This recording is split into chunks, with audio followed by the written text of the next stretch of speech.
नमस्कार दोस्तों, स्वागत है आपका हमारे YouTube चैनल स्माइल 2 में।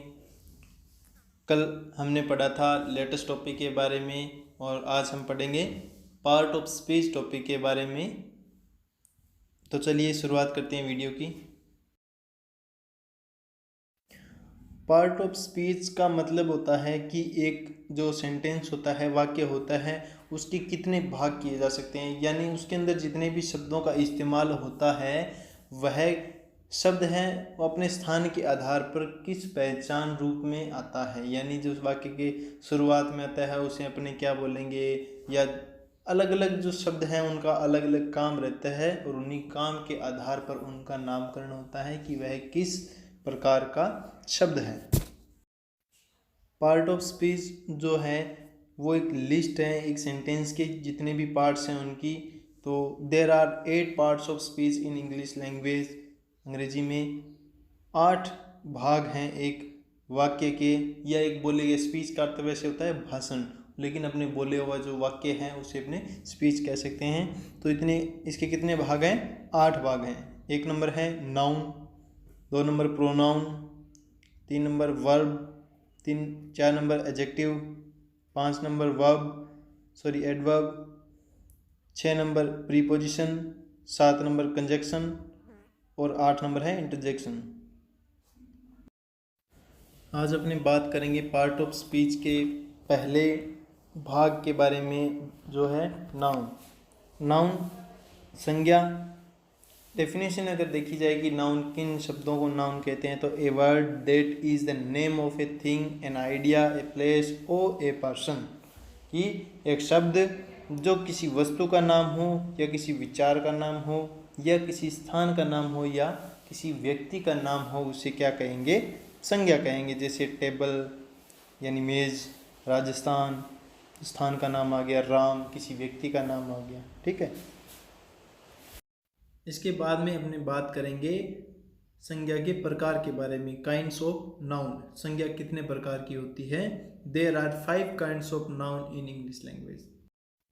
जिस प्रकार हिंदी के अंदर संज्ञा 3 प्रकार की होती है, उसी प्रकार है अंग्रेजी के अंदर संज्ञा 5 प्रकार की होती है। पांचों प्रकार की बात की जाए तो उसमें पहला जो प्रकार है नाउन का वो है प्रॉपर नाउन। इसका अर्थ होता है व्यक्तिवाचक संज्ञा। 2 नंबर कॉमन नाउन, जातिवाचक संज्ञा। 3 नंबर होता है कलेक्टिव नाउन, समूहवाचक संज्ञा। जैसे कि नाम में कलेक्ट आ रहा है तो कलेक्टिव नाउन, समूहवाचक संज्ञा। और 4 नंबर है मटेरियल नाउन, द्रव्यवाचक संज्ञा। और 5 नंबर एब्स्ट्रैक्ट नाउन, भाववाचक संज्ञा। नाउन के 500 प्रकारों की बात करने के बाद में अपने बात करेंगे अभी नाउन के पहले प्रकार के बारे में, जो है प्रॉपर नाउन, व्यक्तिवाचक संज्ञा। व्यक्तिवाचक संज्ञा को अगर अपने थोड़ा एक्सप्लेन करें तो उसकी डेफिनेशन के बारे में समझे तो a proper noun is a noun that identifies a single entity, person, thing a or place. इसका मतलब है कि किसी एक वस्तु को, व्यक्ति को या किसी स्थान को अगर कोई शब्द है वो पहचान करवा रहा है उसकी कि वो यही शब्द है, कि अपने को वह नाम लेते ही सिर्फ उसी चीज़ के बारे में, उसी वस्तु के बारे में, या उसी स्थान के बारे में, या उसी व्यक्ति के बारे में पता चले, किसी विशेष व्यक्ति के बारे में। ठीक है। तो यह इसको कह सकते हैं कि ये प्रॉपर नाउन है, व्यक्तिवाचक संज्ञा है। जैसे राम, इंडिया, मून। तो चंद्रमा कोई और थोड़ी है। जैसे इंडिया है, इंडिया पूरे संसार में एक देश है, ठीक है, इंडिया नाम से। और राम है तो श्री राम के बारे में जो बात हो रही है वो, ठीक। या कोई राम किसी लड़के का नाम होगा तो जिस लड़के के बारे में अपने राम बात करेंगे ना कि राम पढ़ाई में होशियार है, तो कौन से राम की? सारे राम तो पढ़ाई में होशियार नहीं है। तो जिस व्यक्ति की या जिस लड़के की अपने बात करेंगे वह एक विशेष लड़का है।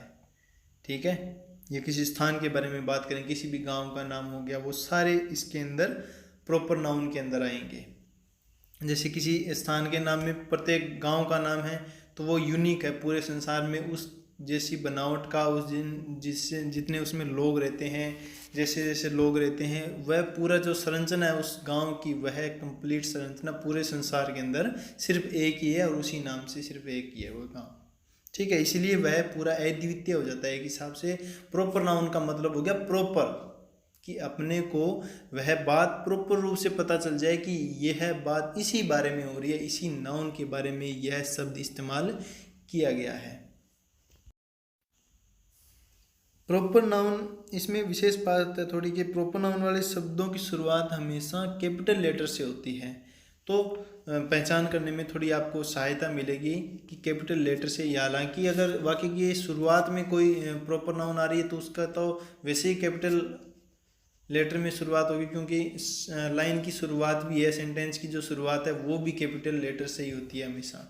ठीक है, तो लेकिन अगर प्रॉपर नाउन का कोई शब्द है वह वाक्य के बीच में भी आता है तो भी आपको उसका कैपिटल लेटर है वो बड़ा मिलेगा। जैसे किसी लड़के का, किसी व्यक्ति का नाम लिखते हैं अपने, तो वो उसका हमेशा पहला अक्षर बड़ा लिखते हैं। क्यों बड़ा इसलिए लिखते हैं कि वह प्रॉपर नाउन होता है, अपने किसी विशेष व्यक्ति के बारे में बात कर रहे होते हैं, इसलिए वह कैपिटल अक्षर में लिखा जाता है, उसका पहला अक्षर कैपिटल लिखा जाता है। तो ये प्रॉपर नाउन है। इसके आप थोड़े और उदाहरण देख लीजिएगा, कॉपी कोई भी ग्रामर की आपके पास में बुक मिल जाएगी, उसके अंदर नाउन से संबंधित और उदाहरण देख लीजिएगा कि प्रॉपर नाउन में जितने भी उदाहरण हैं आपको थोड़ा क्लैरिफिकेशन एग्जाम्पल से ज़्यादा हो जाएगा। ये थोड़ी डेफिनेशन है और किन किन को शामिल करना है वो आप थोड़ा डिवाइडेशन करोगे तो इसमें ज़्यादा वो समझने वाली बात नहीं है, क्योंकि नाम से पता चल रहा है प्रॉपर नाउन एक सिंगल वर्ड या सिंगल पर्सन को इंडिकेट करेंगे, या किसी सिंगल थिंग को या सिंगल प्लेस को इंडिकेट करेंगे विशेष।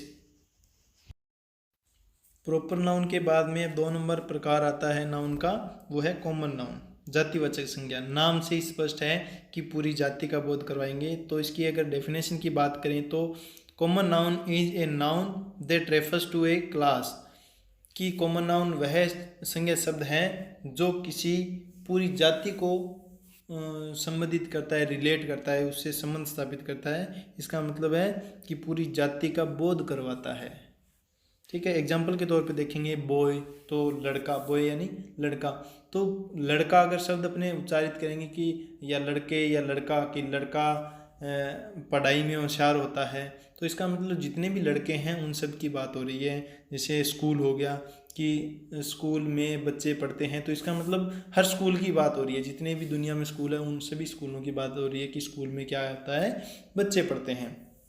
मेन आदमी, तो सभी आदमी हैं, मतलब जितने भी जेंट्स हैं वो सारे आदमी हैं, मेन में ही काउंट होंगे। अगर मेन की बात हो रही है तो उन सब के लिए ही वो बात हो रही है। अगर इसमें पर्टिकुलर किसी व्यक्ति का नाम होता तो वो वहाँ पे प्रॉपर नाउन में चला जाता।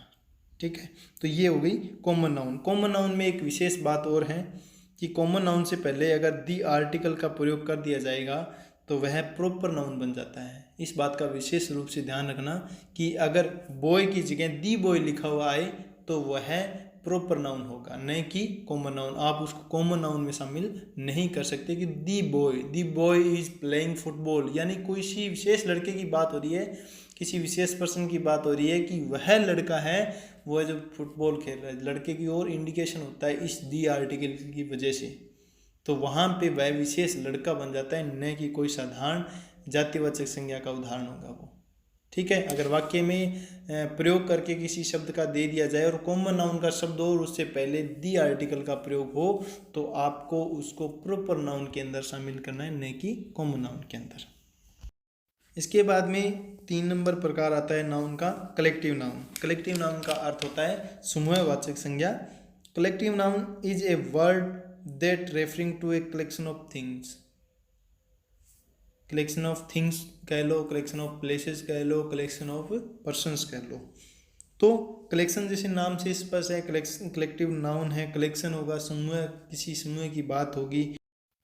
उदाहरण के तौर पे अगर देखा जाए तो टीम शब्द हो गया। टीम शब्द है, उसमें जैसे खिलाड़ी हैं तो खिलाड़ी शब्द भी एक अपने आप में कॉमन नाउन है और खिलाड़ियों के समूह को क्या कहेंगे, टीम कहेंगे। तो एक नाउन के समूह को ही एक कलेक्टिव नाउन में शामिल कर लिया गया। ये हिंदी में नहीं होता है समूहवाचक संज्ञा, लेकिन ये कॉमन नाउन से निकल के बाहर आती है।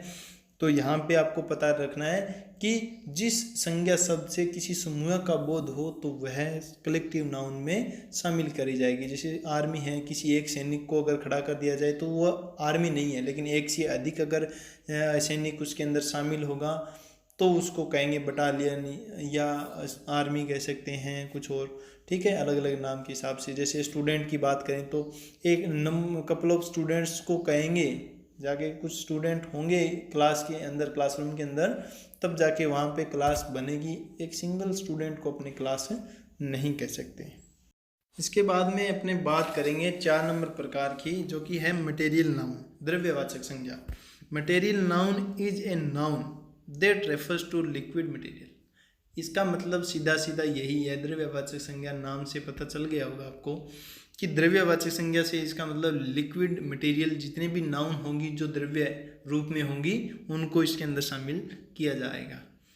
तो इसके अंदर कौन कौन से उदाहरण के तौर पे लेंगे तो गोल्ड, गोल्ड से मतलब मेरा गोल्ड मैंने उदाहरण लिया, लेकिन जितने भी मेटल हैं तो वो सारे इसके अंदर शामिल हो जाएंगे। गोल्ड, सिल्वर, आयरन, एल्युमिनियम, सारे जितने भी आपको इसमें दिख रहे हैं आ जाएंगे। कॉटन हो गया, आयरन लोहा हो गया ना, तो ये सारे मटेरियल जितने भी हैं वो सारे इसके अंदर मटेरियल नाउन के अंदर शामिल होंगे। और यह एक अनकाउंटेबल नाउन होती है। ये बात आप विशेष रूप से ध्यान रखना कि यह अनकाउंटेबल नाउन होती है, इसको गिना नहीं जा सकता, ठीक है। लेकिन आपको एक विशेष रूप से एक बात और ध्यान रखनी है कि गोल्ड या आयरन कोई भी धातु है उससे बनी हुई जो चीज़ होगी वो मटेरियल नाउन के अंदर शामिल कभी नहीं होगी। वो जो मूल रूप में होगा तभी, यानी सोना है तो सोने से बने हुए गहने हैं, अगर उनका जिक्र होगा तो वो मटेरियल नाउन के अंदर शामिल नहीं होंगे। लेकिन अगर धातु सोने की बात की जाए तब वह क्या होगा, मटेरियल नाउन के अंदर शामिल होगा। अब बात करते हैं नाउन के 5वें और अंतिम प्रकार की, जिसका नाम है एब्स्ट्रैक्ट नाउन, भाववाचक संज्ञा। भाव जैसे नाम से स्पष्ट है कि भाव, किसी भाव की बात होगी। भाव का अर्थ होता है विचार, आइडिया, ठीक है। तो इसकी डेफिनेशन के बारे में अगर बात करेंगे तो abstract noun is a noun that refers to an idea or general quality not to a physical object. इसका मतलब है कि एब्स्ट्रैक्ट नाउन, भाववाचक संज्ञा, वह संज्ञा है जो किसी विचार या किसी सामान्य गुण को प्रदर्शित करे, ठीक है। जैसे ब्यूटी, सुंदरता, ठीक है, ब्रेवरी, बहादुरी, फियर यानी डर। डर दिखता थोड़ी है, दिखता नहीं है, लेकिन आप इसको महसूस कर सकते हैं। ऑनेस्टी यानी ईमानदारी, इसको भी आप महसूस करोगे, देख थोड़ी सकते हो कि ये चल रही है ईमानदारी, इधर उधर जा रही है, ऐसा कुछ नहीं होता। इसको आप महसूस कर सकते हो ज्ञानेंद्रियों के द्वारा। कोई चीज़ गर्म ठंडी है तो भी, ठीक है, तो वह उसका भाव हो जाएगा। कोई लड्डू अगर मीठा है, खट्टा है, तो ये उसका पता चलेगा कि एब्स्ट्रैक्ट नाउन में उसका भाव क्या होता है, उसको शामिल करके ये 5वां प्रकार वो संज्ञा का होता है। तो आज का संज्ञा टॉपिक आपको कैसा लगा ये ज़रूर बताइएगा। और कोई भी क्वेरीज हो आपकी, कोई भी चीज़ पूछनी हो तो आप कमेंट बॉक्स में बता सकते हैं, पूछ सकते हैं उसमें, और आपको जवाब दे दिया जाएगा। और आगे नेक्स्ट वीडियो के अंदर अपने बात करेंगे प्रोनाउन, दूसरे टॉपिक के, पार्ट ऑफ स्पीच के। और तब तक के लिए बने रहिए। Thank you.